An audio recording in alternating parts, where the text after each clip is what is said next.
اعوذ باللہ من الشیطان الرجیم، بسم اللہ الرحمن الرحیم۔ السلام علیکم دوستوں، عیسائیت اور یہودیت دونوں مذاہب میں کسی نہ کسی شکل میں عقیدہ آخرت موجود ہے، جس میں وہ یہ مانتے ہیں کہ ایک دن اس جہان فانی کا اختتام ہو جائے گا اور اس دنیا کے خاتمے سے پہلے کچھ ایسے واقعات رونما ہوں گے جن سے اس وقت کے لوگوں کو اندازہ ہو جائے گا کہ دنیا کا خاتمہ قریب آ چکا ہے۔ اس حوالے سے کئی دوسری نشانیوں کے ساتھ ایک مخصوص نسل کی سرخ گائے کی پیدائش بھی انہی پیشن گوئیوں کا حصہ ہے۔ روایت میں آتا ہے کہ اس سرخ گائے کی پیدائش یروشلم میں تیسرے گرجا گھر کی تعمیر سے پہلے ہوگی۔ آرتھوڈاکس یہودیت کے عقیدے کے مطابق ہیکل کی نئی سرے سے تعمیر اس وقت ہوگی جب حضرت عیسیٰ علیہ السلام کا دوبارہ سے ظہور ہوگا۔ انہی پیشن گوئیوں کو مد نظر رکھتے ہوئے یوکے میں واقع ٹیمپل انسٹیٹیوٹ نے اپنے یوٹیوب چینل پر ایک حالیہ رپورٹ میں اس سرخ گائے کی پیدائش کا اعلان کیا ہے۔ انہوں نے دعویٰ کیا ہے کہ 2000 سالوں میں پہلی مرتبہ ایسا بچڑا پیدا ہوا ہے جس میں ساری نشانیاں پوری ہوتی نظر آ رہی ہیں۔ ان کا کہنا ہے کہ سرخ گائے کی اس نئے پیدا ہونے والے سرخ بچڑے اور اس کی ماں کا مکمل جائزہ لیا جائے گا اور بڑے پیمانے پر تفصیلی معائنے کے ساتھ تحقیق کی جائے گی تاکہ یہ پتہ لگایا جا سکے کہ کیا یہ سرخ بچڑا واقعی تمام قسم کے داغوں سے پاک ہے، جیسا کہ روایت میں آتا ہے۔ اپنے اعلان میں ٹیمپل کا کہنا تھا کہ اس بچڑے کی پیدائش دنیا میں بائبل کی سچائی کو ثابت کرے گی۔ دوستوں، ٹیمپل انسٹیٹیوٹ اور اس جیسی دوسری تنظیم خاص طور پر اسی مقصد کے لیے بنائی گئی ہیں کہ یہ تیسرے ہیکل سلیمانی کی تعمیر کے لیے کام کریں گی، جبکہ پچھلے 2 ہیکل مکمل طور پر تباہ ہو چکے ہیں۔ لیکن دونوں مذاہب سے تعلق رکھنے والے کچھ ماہرین کا کہنا ہے کہ تیسرا ہیکل تعمیر کرنا اتنا آسان نہیں ہے کیونکہ اس کا تعلق دنیا کے اختتام سے ہے۔ لیکن حال ہی میں آنے والی اس بریکنگ نیوز میں بتایا گیا ہے کہ سرخ گائے کا ظہور ہو چکا ہے۔ ٹیمپل انسٹیٹیوٹ کے ڈائریکٹر نے اپنی تقریر میں کہا کہ اب وقت آ چکا ہے کہ سرخ گائے کی پیدائش کے بعد تیسرا ہیکل بنایا جائے۔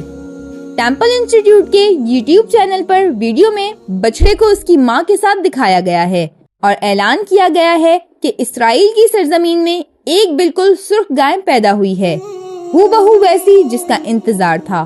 اس اعلان کے بعد سے بچڑے کو دیکھنے کے لیے کئی مذہبی رہنما انسٹیٹیوٹ پہنچے اور انہوں نے گائے اور اس کے بچڑے کا تفصیلی معائنہ کیا۔ پیش گوئی میں ذکر کیا گیا ہے کہ گائے کا رنگ بالکل سرخ ہونا چاہیے اور اس پر کوئی داغ نہیں ہونا چاہیے۔ چنانچہ یہ بچڑا ان دونوں باتوں سے پورا اتر رہا ہے اور ایسا لگتا ہے کہ یہ وہی بچڑا ہے جس کے لیے یہودی اتنے سالوں سے انتظار کر رہے ہیں۔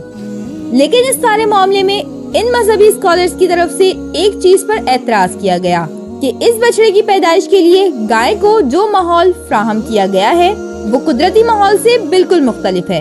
لہٰذا اس بات میں ایک شک پیدا ہو جاتا ہے کہ یہ بچڑا جسے دنیا میں لانے کے لیے باقاعدہ پلاننگ کی گئی ہے کوئی روحانی حیثیت رکھتا ہے یا نہیں، کیونکہ تاریخ کے حساب سے ایسا کوئی اشارہ نہیں ملتا کہ جس سرخ گائے کو ظاہر ہونا ہے وہ کیسے آئے گی۔ یوکے میں قائم کردہ یہ ٹیمپل انسٹیٹیوٹ بنایا اس لیے گیا تھا کہ تیسرے ہیکل کی تعمیر کے لیے تمام معاملات کو دیکھا جائے اور سرخ گائے کے متعلق تحقیقات جاری رکھی جائیں، کیونکہ پیش گوئی ایسی ہی تھی کہ پہلے سرخ گائے ظاہر ہوگی، پھر یہودیوں کا تیسرا ہیکل تعمیر ہوگا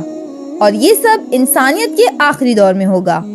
یہودیوں کے مسیحا کے آ جانے کے بعد یہ ان کے آخری عروج کا دور ہوگا اور پھر یہ دنیا ختم ہو جائے گی۔ چنانچہ اس ٹیمپل انسٹیٹیوٹ کو بنانے کے بعد اس کے تحت دی ریز آف ریڈ ہائفر پروگرام 3 سال پہلے شروع کیا گیا تھا، جس کا بنیادی مقصد سرخ گائے کو حاصل کرنا تھا۔ یہاں یہ لوگ ایک بالکل سرخ رنگ کی گائے کو پالنے کی کوشش کر رہے تھے۔ اس نئی قسم کی گائے کو پالنے کے پروسیس میں سرخ گائے کی ایک مخصوص نسل کی اسرائیلی گھریلو گایوں کے ساتھ بریڈنگ کی جا رہی ہے، جس سے گائے کی ایک نئی بالکل سرخ رنگ کی نسل تیار کی جا رہی ہے، جہاں سے پھر یہ بریکنگ نیوز جاری کی گئی ہے کہ انہی میں سے ایک گائے نے سرخ بچڑے کو جنم دیا ہے جو بالکل بے داغ بھی ہے۔ ناظرین، آپ کو بتاتے چلیں کہ یہ اسرائیلی تنظیمیں کئی سالوں سے اسی پیشن گوئی کو پورا کرنے کی کوششوں میں لگی ہوئی تھی اور سرخ رنگ کے علاوہ اس گائے کی اور بھی کئی نشانیاں تھیں جن کے پورا ہونے کا انتظار کیا جا رہا تھا۔ اس خبر کی ہسٹری دیکھی جائے تو معلوم ہوتا ہے کہ 1999 میں بھی ایک ایسی خبر جاری کی گئی تھی جس میں بتایا گیا تھا کہ یہودی مسیح کی آمد کا اعلان کرنے والی سرخ گائے کا ظہور ہو چکا ہے، لیکن جب ان لوگوں کے تمام مذہبی رہنماؤں نے اس کی جانچ پڑتال کی اور اپنی کتابوں میں سنبھالے گئے علم کے مطابق اس گائے کو جانچا تو پتہ چلا کہ یہ وہ گائے نہیں ہے، کیونکہ ایک تو اس گائے کو بے عیب ہونا چاہیے، وہ کوئی کام بھی نہ کرتی ہو، اور اس کا رنگ بھی قدرتی طور پر بالکل سرخ ہونا چاہیے۔ لیکن ایک تو یہ گائے بے عیب نہیں تھی، دوسرا یہ بچڑا تھا، مادہ گائے نہیں تھی، چنانچہ اسے ریجیکٹ کر دیا گیا۔ اسی طرح ایک اور خبر 2002 میں آئی، لیکن اس گائے کے بال سفید تھے، جس کی بنا پر کہا گیا تھا کہ یہ وہ گائے نہیں ہو سکتی، اور اس کے بعد اب یہ خبر آئی ہے کہ ٹیمپل انسٹیٹیوٹ میں یہ گائے ظاہر ہو چکی ہے، اور اس خبر کو ایک روحانی حیثیت دی جا رہی ہے، لیکن ابھی بھی اس پر تحقیقات ہو رہی ہیں، اور اس سلسلے میں آخری نتیجہ کیا نکلے گا اس پر ابھی کچھ بھی نہیں کہا جا سکتا۔ پیارے ساتھیوں، ایک مسلمان ہونے کی حیثیت سے اگر دیکھا جائے تو اس سرخ گائے کی پیدائش یا اس کے ظہور کی نشانیوں اور اس سے متعلق بائبل میں کی گئی پیشن گوئیوں کے حوالے سے ایک مسلمان کا نظریہ بالکل مختلف ہے۔ یہ اور بات ہے کہ عیسائیت اور یہودیت کی تاریخ سے اس حد تک کسی مسلمان کو انکار نہیں، جس حد تک قرآن پاک میں بیان ہوا ہے کہ پہلے نازل ہونے والی کتابوں پر ایمان لانا بھی ہمارے ایمان کا حصہ ہے، لیکن یہ حقیقت بھی اپنی جگہ موجود ہے کہ ان کتابوں میں موجود علم کی نہ تو کوئی دینی حیثیت باقی ہے اور نہ ہی یہ اپنی اصل شکل میں کہیں موجود ہیں۔ وقت گزرنے کے ساتھ ساتھ یہ کتابیں مکمل طور پر تحریف ہو چکی ہیں، لہٰذا سرخ گائے کا ظاہر ہونا اور اس کے ساتھ جڑی ہوئی دوسری ساری علامات کو سچ سمجھنے کے لیے ہمارے ہاں کوئی گنجائش نہیں ہے۔ البتہ دوسرے مذاہب اور عقائد کا احترام کرتے ہوئے دینی علماء اس مسئلے کو اس تناظر میں دیکھ سکتے ہیں کہ اگر انہیں کبھی عیسائیت اور یہودیت کے حوالے سے کسی مناظرے کی ضرورت پیش آئے تو ان کے علم میں یہ خبر اور اس سے جڑی ہوئی ساری تفصیلات موجود ہونی چاہیے۔ دوسری طرف اگر عیسائیوں اور یہودیوں کے اس عقیدے کا جائزہ لیا جائے تو لاجیکلی یہ بات خاصی مسخر خیز لگتی ہے کہ قدرت کی بتائی گئی نشانیوں کو اس طرح سے باقاعدہ پلاننگ کر کے پورا کرنے کی کوشش کی جا رہی ہے، جس طرح سے یہ لوگ باقاعدہ انسٹیٹیوٹ بنا کر سرخ گائے کی بریڈنگ کر رہے ہیں اور سمجھ رہے ہیں کہ اس طرح وہ ایک سرخ گائے پیدا کر کے ایک پیشت گوئی خود ہی پوری کر لیں گے اور پھر ہیکل کی تعمیر کر لیں گے، تو یہ ان کی خام خیالی کے سوا کچھ نہیں ہو سکتا، کیونکہ قدرت کا نظام صرف مالک کائنات کے ہاتھ میں ہے۔ وہ کن کہہ دے تو دنیا جہاں ایک پل میں بدل جائے، لیکن اگر وہ نہ چاہے تو ایک پتا بھی نہیں ہل سکتا۔